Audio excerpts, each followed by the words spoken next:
जय श्री श्याम सभी को। तो जैसे कि आपको पता है मैंने आपको DREE+B का पेपर कराया हुआ है, ठीक है। लास्ट वीडियो में मैंने आपको 3 क्वेश्चंस अच्छे से करा दिए थे। आज हम क्वेश्चन नंबर 4 मैंने आपको थोड़ा सा बताया था, लेकिन वीडियो बीच में रुक गई थी, तो आज हम इसी क्वेश्चन से स्टार्ट करते हैं, ठीक है। और मैंने वैसे तो यूट्यूब पे ये पेपर एक बार आपको करा दिया है, बट वही था ना, जैसे बच्चों का KVS और EMNS का पेपर था, तो बच्चे ने ज़्यादा तक मतलब देखा तो सही, बट वो बोल रहे हैं कि हमें दोबारा से रिकॉल करा दीजिए एक बारी। तो मैंने दोबारा से पेपर स्टार्ट कर दिया है, ठीक है। अब हम धीरे धीरे अपने सारे पेपर कवर कर लेंगे। लास्ट जो मैंने आपको मतलब शो बनाई थी वीडियो, वो हमारी शॉर्ट थी, तो अब हमारी ना लॉन्ग लॉन्ग वीडियो चलेंगी इसमें, ठीक है। एंड मैं आपको क्वेश्चंस के साथ कंसेप्ट भी कराती जाऊंगी, ठीक है। मेरा मेन टारगेट रहेगा कि मैं आपको शॉर्ट मतलब छोटी वीडियो में ज़्यादा कुछ सिखा सकूं, ठीक है। सो अगर आपको वीडियो पसंद आ रही है तो चैनल को सब्सक्राइब कर देना एंड वीडियो को लाइक कर देना, ठीक है, और कमेंट करके भी बताना। तो चलिए स्टार्ट करते हैं अपनी वीडियो। हमें क्या दे दिया, हमें A एंड B क्या दे दिया, आर्बिट्रेरी एलिमेंट दे दिए, ठीक है, S में। और R हमें क्या दे दिया, इक्विवेलेंस रिलेशन दे दिया S पर ही। तो हमें ये बोल रखा है कि if B belonging to equivalence class of A, इस सिंबल का नाम होता है इक्विवेलेंस क्लास, ठीक है। ये मैं बताऊंगी आपको क्या होता है अभी, कि B इक्विवेलेंस क्लास से बिलोंग कर रहा है, तो हमें बताना है कि कौन सा ऑप्शन सेटिस्फाई करेगा, ठीक है। क्वेश्चन आया समझ में। सबसे पहले यहाँ पे आ रहा है इक्विवेलेंस रिलेशन कंसेप्ट में। तो A और B तो कोई भी आर्बिट्रेरी एलिमेंट दे दिए S में, S कोई भी हमारा सेट हो सकता है, कुछ भी हो सकता है, ठीक है। हमें यहाँ दे दिया कि R हमें इक्विवेलेंस रिलेशन दे दिया S पे, ठीक है। इक्विवेलेंस रिलेशन का क्या मतलब होता है, इक्विवेलेंस रिलेशन का मतलब होता है कि जब भी हमारी कोई भी 3 प्रॉपर्टीज सेटिस्फाई करेगा कोई भी सेट, तो हम उसको बोलेंगे कि वो इक्विवेलेंस रिलेशन है। कैसे, जैसे 3 प्रॉपर्टीज कौन सी होती हैं, वो होती है रिफ्लेक्सिव, सिमेट्री एंड ट्रांजिस्टिव, ठीक है। अगर कोई बच्चा इसको पहली बार पढ़ रहा है तो मैं आपको ये बता दूं, ये आपका कंसेप्ट ना 11th क्लास का चैप्टर नंबर 1 ही है, ठीक है। वहाँ पे आपको मिल जाएगा इक्विवेलेंस रिलेशन क्या होता है। तो कोई भी जो सेट है वो हमारी 3 चीज क्लास 12th का, सॉरी 11th का नहीं 12th का, कोई भी हमारी जो है ना, जब ये 3 प्रॉपर्टीज़ को सेटिस्फाई कर जाएगा कोई भी सेट, कि reflexive, symmetry and transitive. Reflexive कहने का क्या मतलब है कि हमने कोई भी एक एलिमेंट लिया, ठीक है, उसी एलिमेंट का सेम यानी सेम के साथ सेम रिलेशन सेटिस्फाई हो जाए तो हम उसको बोलते हैं रिफ्लेक्सिव, ठीक है। ट्रांजिस्टिव का मतलब क्या होता है, सॉरी सिमेट्री का, कि हमने ना 2 एलिमेंट लिए अपोजिट AB, ठीक है, AB रिलेशन में आ जाए और इसका अपोजिट यानी B और AB रिलेशनशिप में बिलोंग कर जाए, ठीक है, तो हम बोलते हैं कि वो सिमेट्री प्रॉपर्टीज़ को भी सेटिस्फाई कर रहा है। ट्रांजिस्टिव में क्या आता है, ट्रांजिस्टिव का मतलब होता है 3। देखो इसको ना ऐसे याद कर लेना, ट्रांजिस्टिव मतलब जैसे ट्रायंगल की शेप में आपको कुछ बोलने पे लग रहा होगा, जैसे ABC मतलब 3 साइड, ठीक है। तो इसमें 3 पॉइंट ही लेने हैं, ABC यानी कि AB BA AC, ये हमारी तीनों सेटिस्फाई कर जाए ना रिलेशनशिप में, तो हम इसको बोल देते हैं कि जो हमने मतलब एलिमेंट लिए और उनका रिलेशन उसमें सेटिस्फाई कर जाए, जो हमने सेट लिया है, तो हम उसको बोलते हैं ट्रांजिस्टिव प्रॉपर्टीज़ भी सेटिस्फाई हो रही है। और जब ये तीनों प्रॉपर्टीज सेटिस्फाई होती हैं किसी भी सेट पे, तो हम उसको बोलते हैं इक्विवेलेंस रिलेशन, ठीक है। आगे तो इसने कहा है कि R हमारा इक्विवेलेंस रिलेशन है। होप सो अब आप कभी नहीं भूलोगे इक्विवेलेंस रिलेशन क्या होता है।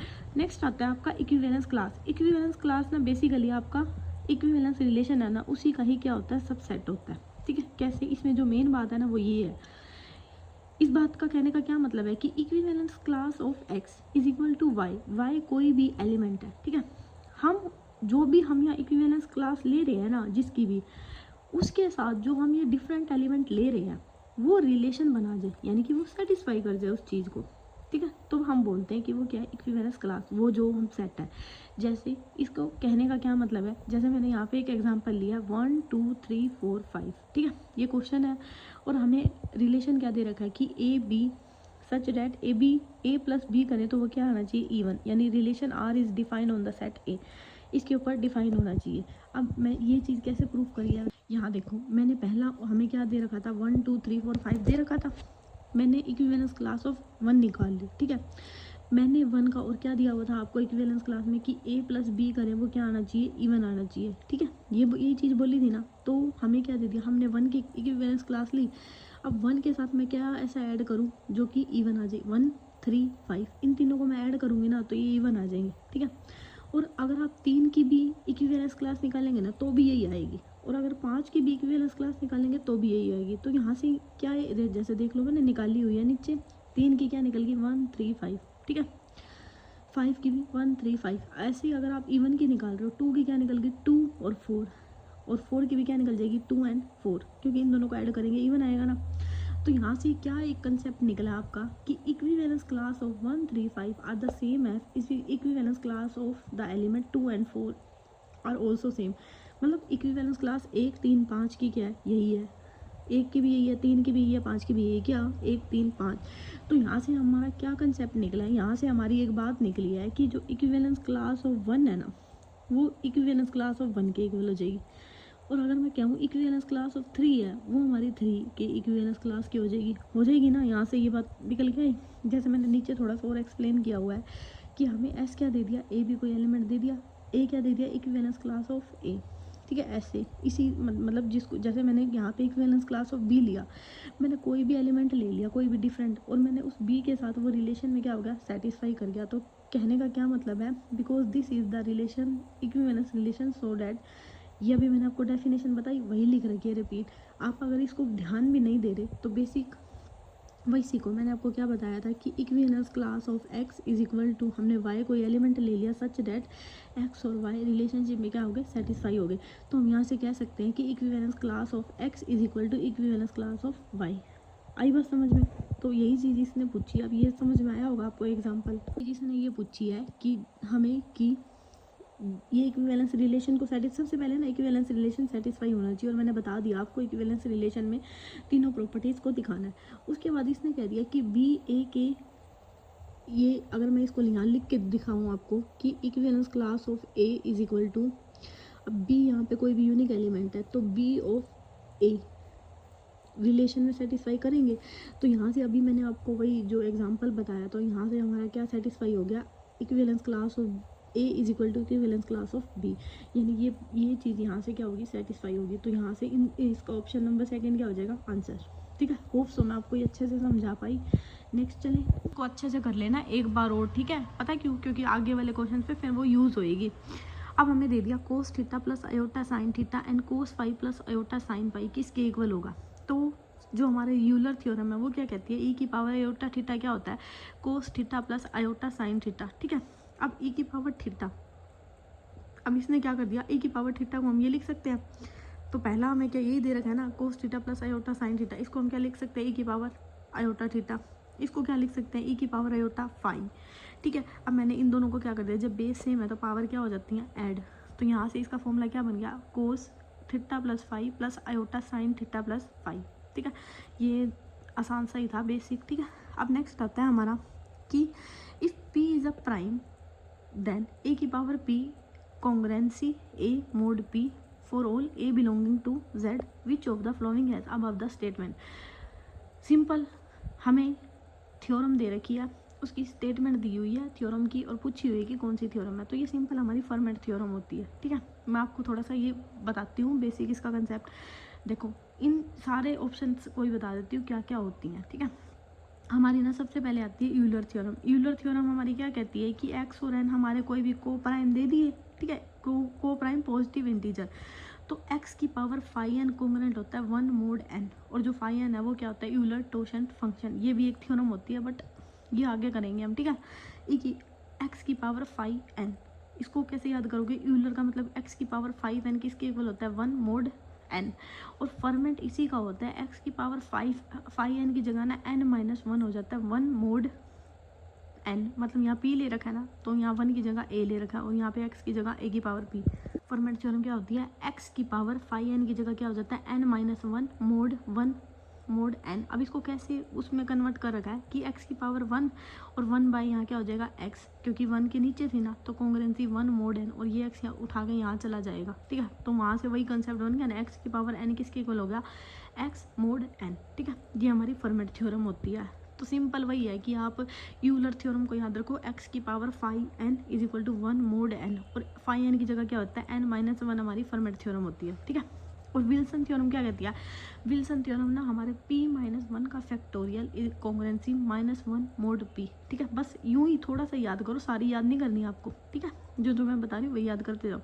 p-1 का फैक्टोरियल किसके इक्वल होता है -1 मोड p, ठीक है। और जो चाइनीज़ है ये हमारी ना अलग अलग मोड में चलती है, जैसे x is equal to a1 mod n, mod M1 x is equal to A2 mod M2 up to AR। ठीक है, ये मैंने इनकी स्टेटमेंट लिखी हुई है, तो होप सो आपको ये समझ में आई। एक दो और स्टेटमेंट लिखी हुई है ऑप्शन में जो दी हुई थी, उनको और देख लेते हैं। ठीक है, आपको याद भी होंगी जहाँ तक मेरे को लग रहा है। आपकी मोस्ट इंपॉर्टेंट है जिसमें आपकी कोची थ्योरम दी है। कोची थ्योरम में आपको एस एन कन्वर्जेंट, मतलब कोची याद रखो कि आपके सीक्वेंस पे चलती है कि S N plus P minus S N less than क्या होता है, एप्सिलॉन। ठीक है, सारा पढ़ने की ज़रूरत नहीं है। ठीक है, बेसिक जैसे अभी सारी तो थ्योरम दे रखी थी, बस थोड़ा सा हमें बेसिक पता होगा ना तो हम मार्क कर लेंगे, क्योंकि आपके ऑब्जेक्टिव टाइप क्वेश्चन आते हैं डिरिचलेट प्लस बी में। ठीक है, लिवोनिस थ्योरम क्या कहती है, एफ की पावर एन में चलती है, less than N factorial M R की पावर एन। और प्रिंसेसियस थ्योरम है ना, एन यू एन से जीरो, एन कहाँ पे बिलोंग करता है, इन्फिनिटी पे। बस थोड़ा याद कर लो इसको, ज़्यादा वो घूमने की जरूरत नहीं है। आपको यहाँ से समझ में आ गया, ये हमारी क्या थी, फर्मेंट थ्योरम। ठीक है, अब मैं एक बार थोड़ा सा आपको रिकॉल करवाना चाहती हूँ कि मैंने क्या क्या बताया फर्मेंट थ्योरम। पहले मैंने आपको यूलर थ्योरम बताई कि x की power 5n is equal to 1 mod n। ठीक है, और 5n की जगह ही क्या हो जाएगा, n-1 हो जाएगा, तो किस में चली जाएगी, फर्मेंट में। कोची थ्योरम आपकी सीक्वेंस में चलती है s N plus P minus में s N less than epsilon. लिवोनी थ्योरम आपकी क्या आती है, एफ की पावर एन में चलती है, और प्रिंसेसियस थ्योरम एन यू एन में चलती है। मतलब थोड़ा सा पता होगा ना तो आप मार्क कर लोगे। ठीक है, चले नेक्स्ट हमें दिया है कि what is the vector equation of the plane passing through a point A and perpendicular to the vector O. ठीक है, ओ है। क्या बोला है कि हमें ना वेक्टर इक्वेशन बतानी है जो कि किससे पास कर रहा है, पॉइंट ए से, और परपेंडिकुलर किसके है, ओ पे। ठीक है, यहाँ पे कहने का क्या मतलब है कि हमने कोई भी प्लेन ले लिया। ठीक है, प्लेन में हमने एक बीच में पॉइंट ले लिया, यहाँ पे ए ले लिया और यहाँ पे पी पॉइंट ले लिया, और यहाँ परपेंडिकुलर बोला था ना, किस पे, ओ वेक्टर पे परपेंडिकुलर डाल दिया। मैंने यहाँ पे ए का पॉइंट ले लिया ए, जैसे कि इसने बोला था। ठीक है, प्लेन पे, और मैंने पी आर को खुद से मान लिया। यहाँ पे आप आर, मतलब पी का पॉइंट क्या ले लिया, मैंने आर क्यों लिया, क्योंकि मेरे को ऑप्शन में दिख रहा था कि आर है, तो मैंने इसका पॉइंट मान लिया आर। बस इसने बोलिया कि वेक्टर इक्वेशन बता दो। तो जो हमारी डायरेक्शन होती है ए पी की क्या हो जाएगी, सेकंड माइनस फर्स्ट, यानी आर माइनस ए।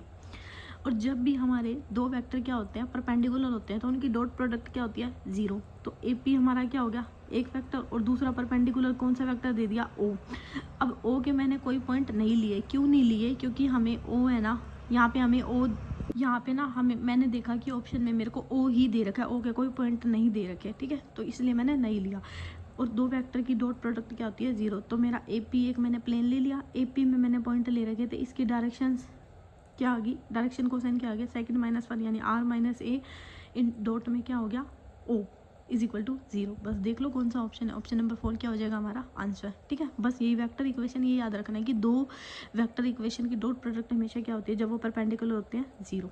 ठीक है, ये मेन बात थी इसमें। चले नेक्स्ट आता है आपका कि सैडल पॉइंट क्या होता है। देखो सैडल पॉइंट ना, इसको याद ही कर लो। ठीक है, कि ना तो आपका मैक्सिमम होता है, ना ही क्या होता है, मिनिमम होता है। ये हमारा होता है सैडल पॉइंट। ठीक है, इसमें बेसिकली ये आपके जो पॉइंट है ना, ये मैं आपको आगे बताऊंगी। नहीं तो देख लो यहाँ पे थोड़ा सा कि हमारे ना, जैसे हमें कोई भी एफ ऑफ एक्स वाई में हमें टर्म दे रखी है, और हमने निकाल लिया, कर लिया एफ अपॉन कर लिया एक्स, मतलब इनका डेरिवेटिव एक तो मैंने एक्स के रिस्पेक्ट में निकाल लिया, एक वाई के रिस्पेक्ट में निकाल लिया, जीरो। यहाँ से क्या आ जाएंगे, हमारे स्टेशनरी पॉइंट आ जाएंगे। ठीक है, स्टेशनरी पॉइंट में हमारी दो चीज़ें होती हैं, एक तो आता है हमारा मैक्सिमा और एक आता है हमारा मिनिमा। हमारा मैक्सिमम कब आता है कि जब हमारा, जैसे हमारा जब इसका डबल डेरिवेटिव करते हैं तो हमारा होता है ये ए एक्स के रिस्पेक्ट में, डबल डेरिवेटिव ऑफ वाई होता है हमारा सी, एंड डबल डेरिवेटिव नहीं, एक बार एक्स का और एक बार वाई का होता है बी। तो एक इक्वेशन होती है हमारी ए सी माइनस बी का होल स्क्वायर। जब ये हमारा क्या होता है, ग्रेटर देन जीरो होता है, तो हमारे दो पॉइंट कटते हैं। जब हमारा ए क्या होता है, ग्रेटर देन जीरो होता है, तो ये बोलते हैं हम इसको मिनिमम, और जब ए लेस देन 1 होता है तो वो क्या होता है, मैक्सिमम। देखो मैथ में ना हर चीज़ उल्टी चलती है, क्योंकि ग्रेटर देन पे मैक्सिमम होना चाहिए ना, तो आप इस चीज़ को कनेक्ट करके चलो कि मैथ में हर चीज़ उल्टी चलती है। तो ए जब छोटा होगा तो ये बड़ा होगा। ठीक है, ए सी माइनस ए स्क्वायर जब ये बड़ा होगा तो ये दो पॉइंट पे कटेगा। ठीक है, जब ए बड़ा होगा तो क्या होगा, मिनिमम, और ए छोटा होगा तो क्या होगा, मैक्सिमम। ठीक है, ए कहने का क्या मतलब है, करली स्क्वायर एफ अपॉन करली एक्स स्क्वायर। ये बाद में ना आपको जैसे मैं क्वेश्चन कराऊंगी ना उसमें यूज़ होगा, तो और भी ज़्यादा अच्छे से समझ में आ जाएगा। ठीक है, यहाँ पे तो बस मैंने थोड़ा सा कंसेप्ट ले लिया। अब ये दोबारा फिर बताऊंगी मैं आगे। ए सी माइनस बी का होल स्क्वायर क्या हो गया, लेस देन जीरो। जब ये लेस देन जीरो हो जाएगा तो हम कह देंगे सैडल पॉइंट है, यानी कि ना तो वो मैक्सिमम है ना ही क्या है मिनिमम। तो आप इसमें या तो देखना है देख लो थोड़ा सा, ये अगर नहीं समझ में आया तो कोई बात नहीं, मैं आगे आपको क्वेश्चन से कराऊंगी फिर और अच्छे से आ जाएगा। ये तो बस थोड़ा सा आपको दिमाग में घुसाने के लिए थी चीज़ें। तो यहाँ से याद रखो जो सैडल पॉइंट होता है वो क्या होता है, ना तो मैक्सिमम ना ही मिनिमा। ठीक है, चले नेक्स्ट क्वेश्चन हमको दिया है कि 25 मोड 3 कॉन्ग्रुएंसी किसके इक्वल होगी। तो बेसिकली देखो थोड़ा सा ना कॉन्ग्रुएंसी की डेफिनेशन देखना चाहते हो तो देख लो, मैंने यहाँ पे लिखी हुई है, मैं बता भी देती हूँ क्या है कि कॉन्ग्रुएंसी मॉडुलो एम क्या होता है। इसकी थ्योरम बोलती है कि ए और बी एंड एम हमें क्या दे दिए, इंटीजर दे दिए, एम की वैल्यू क्या दे दी, ग्रेटर देन जीरो। तो ये कुछ ये कंडीशन सेटिस्फाई करती है ना, तो हम इसको बोलते हैं कॉन्ग्रुएंस। ठीक है, जैसे एम डिवाइड करेगा ए माइनस बी को, ए क्या होगा, कॉन्ग्रुएंसी होगा बी मोड एम को।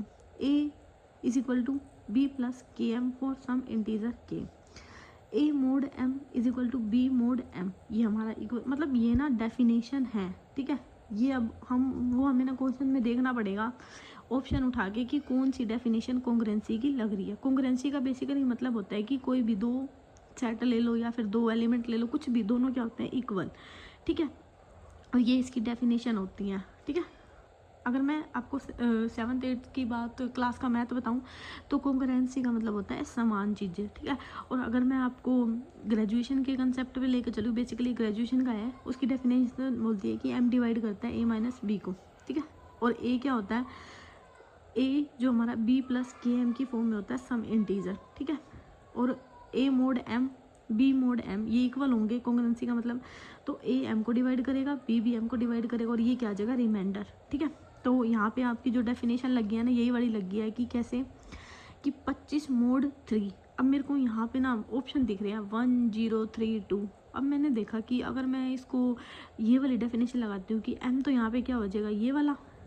ठीक है, अब मैं 3 को ए माइनस बी, अब मेरा यहाँ ए तो कुछ है नहीं, मतलब आप ये डेफिनेशन भी लगा सकते हो। ठीक है, कि मैं 3, जैसे देखो मैं 3 को डिवाइड करूँ, अब 25 में से मैं ऐसा क्या डिवाइड करूँ कि मेरा जो रिमाइंडर है ना वो मतलब सेम आ जाए, क्या कैसे आ जाए। जैसे यहाँ पे ना अगर मैं देखूँ तो यहाँ पे आपको b की वैल्यू क्या, इसने यहाँ पे रिमाइंडर पूछा है, यहाँ पे इसने क्या पूछा है, रिमाइंडर पूछा है कि a mod m is equal to, यहाँ पे देखो a congruency b mod m, b की वैल्यू दी है, a की वैल्यू नहीं पता हमको।